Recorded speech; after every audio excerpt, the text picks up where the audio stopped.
الحمد للہ نحمدہ و نصلی علی رسولہ الکریم اما بعد فاعوذ باللہ من الشیطان الرجیم بسم اللہ الرحمن الرحیم قال یا بنی لا تدخلوا من باب واحد وادخلوا من ابواب متفرقہ قال النبی صلی اللہ علیہ وسلم العین حق او کما قال علیہ الصلاۃ والسلام۔ اس کائنات کے اندر جتنے بھی تصرفات ہیں وہ سارے اللہ رب العزت کے امر کے ساتھ ہوتے ہیں۔ دنیا میں کوئی چیز ایسی نہیں ہے کہ جو وجود میں آئے اور اس کے پیچھے اللہ رب العزت کا امر اور حکم نہ ہو۔ کائنات کے اندر ارب ارب درخت موجود ہیں اور ان درختوں کے اوپر حرکت کرنے والا پتا بھی اللہ تعالیٰ کے اذن اور اجازت کے بغیر حرکت میں نہیں آتا ہے۔ سیدنا حضرت یعقوب علیہ الصلاۃ والسلام نے جب اپنے بیٹوں کو مصر کی جانب روانہ کیا تو اپنے بیٹوں کو ایک نصیحت کی تھی کہ اے میرے بیٹو لا تدخلوا من باب واحد وادخلوا من ابواب متفرقہ، اے میرے بیٹو تم سب ایک دروازے سے داخل نہ ہونا بلکہ مختلف دروازوں سے داخل ہونا۔ یعقوب علیہ الصلاۃ والسلام کے 10 بیٹے کڑیل جوان، ڈر یہ تھا کہ کہیں میرے بچوں کو نظر بد نہ لگ جائے اور یہ بری نظر کا شکار نہ ہو جائیں۔ یعقوب علیہ الصلاۃ والسلام اپنا عقیدہ یہ بھی بیان کر رہے ہیں کہ میں یہ جانتا ہوں کہ جو کچھ بھی ہوتا ہے وہ اللہ تعالیٰ کے اذن اور امر کے ساتھ ہوتا ہے۔ ان الحکم الا للہ، حکم اللہ رب العزت کا ہی چلتا ہے۔ علیہ توکلت، میں اسی رب پر بھروسہ کرتا ہوں اور لوگوں کو بھی چاہیے کہ اسی مالک پر بھروسہ کریں۔ ناظرین کرام، نظر بد یہ ایک بہت بری چیز ہے جس کے بارے میں نبی علیہ الصلوۃ والسلام نے فرمایا العین حق، نظر حق ہے۔ نبی علیہ الصلوۃ والسلام سیدہ ام سلمہ رضی اللہ تعالیٰ عنہ کے گھر تشریف لے گئے۔ وہاں پر آپ نے ایک بچی کو دیکھا، اس کا رنگ زرد پڑا ہوا۔ اللہ کے رسول صلی اللہ علیہ وسلم نے فرمایا اس بچی کو نظر بد ہے، اس کو دم کرو۔ نظر بد کی وجہ سے انسان اس کے تخیلات کے اندر، جسم کے اندر تغیرات جو ہے وہ واقع ہوتے ہیں۔ صحت مند انسان بیماریوں کا شکار ہو جاتا ہے۔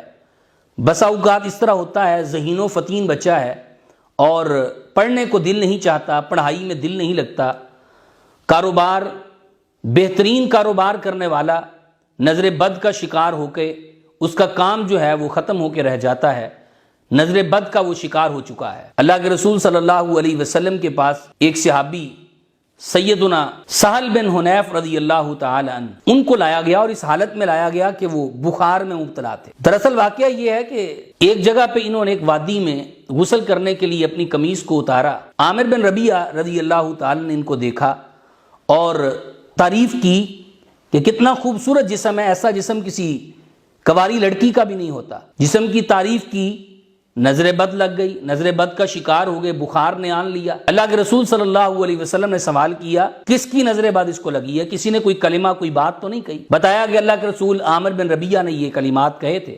آپ نے بلایا اور اللہ کے پیغمبر صلی اللہ علیہ وسلم نے ایک بات کہی۔ آپ نے فرمایا کیا تو اپنے بھائی کو قتل کرنا چاہتا تھا؟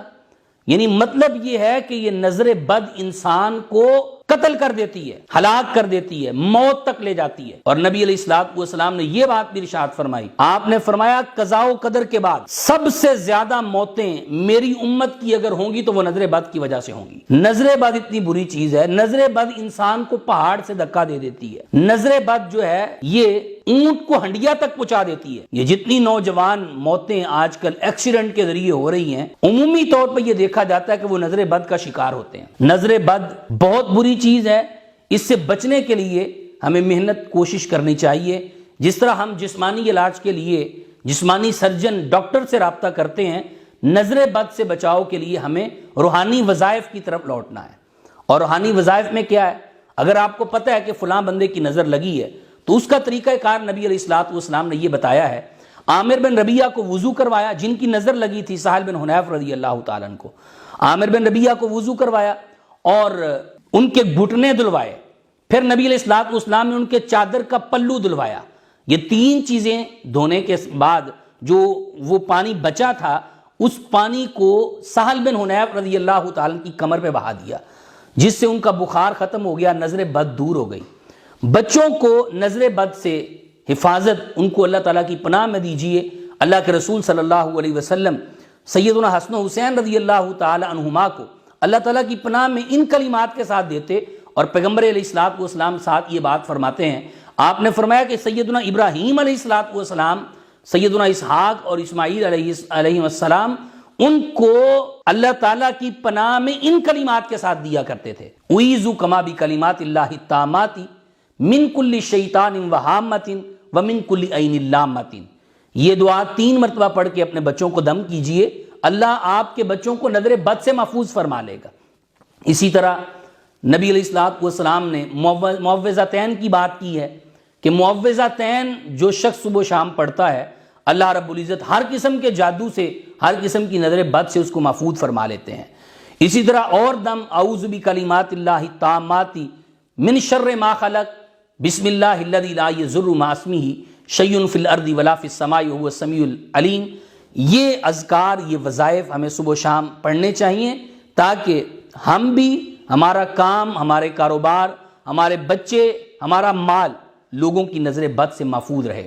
اور ایک بات اور ذہن میں رکھیں، اپنی کارکردگی، اپنی محنت، اپنی تگ و دو اور اپنی کوشش و کاوش اگر آپ کر رہے ہیں، اس کا تذکرہ لوگوں کے سامنے نہ کیجیے، لوگوں کے سامنے اس کو بیان نہ کیجیے۔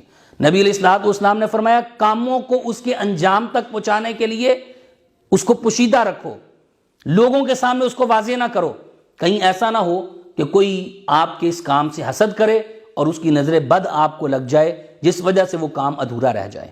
تو اس بارے میں بھی ہمیں سوچنا ہے، فکر کرنا ہے، اور اللہ تعالیٰ سے ہمیں دعا کرنا ہے کہ اللہ تعالیٰ جو بھی ہم کام نیک نیتی کے ساتھ کریں اور اس کو آگے بڑھائیں، اللہ اس کو پایہ تکمیل تک پہنچا اور ہمیں نظر بد اور جادو جنات کے فتنے سے اللہ ہمیں محفوظ فرما دے۔ اقول قولی ھذا استغفر اللہ لی ولکم ولسائر المسلمین۔